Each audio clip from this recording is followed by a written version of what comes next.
Hi everyone and welcome to the tutorial. Today I'm going to be demonstrating how to work the cable cast on method.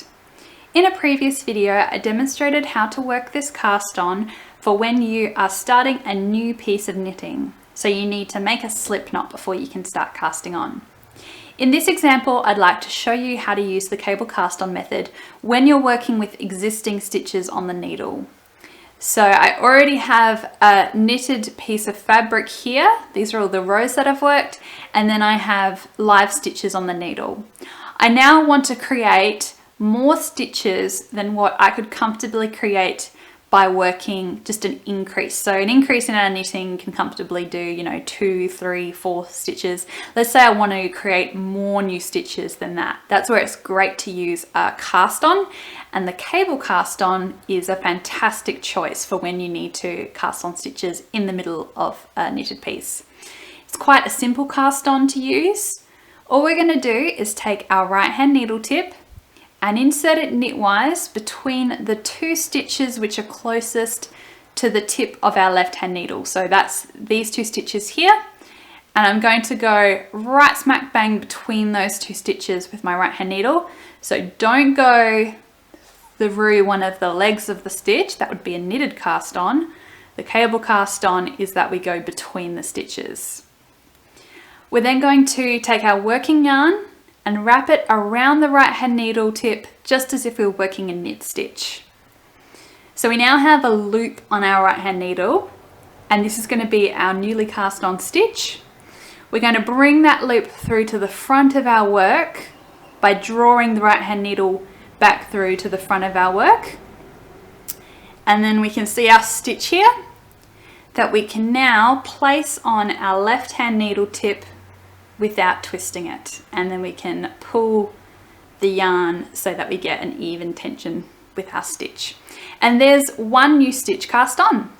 To cast on more stitches, we're once again going to insert our right hand needle knitwise between the two stitches closest to the tip of the left hand needle, wrap the working yarn around the right hand needle as if to knit, draw that loop through to the front of our work, and then place our newly created stitch onto our left hand needle.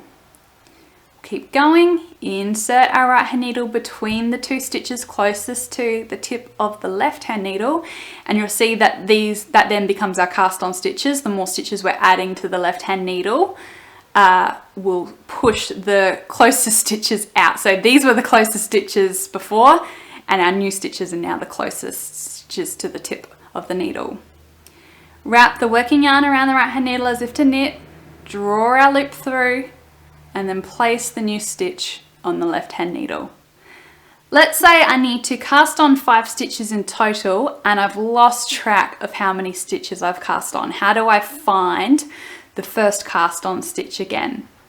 What we're going to do is take a look at our knitted fabric and find the edge stitch. So this stitch here, just get that into focus properly for you. It's this stitch here.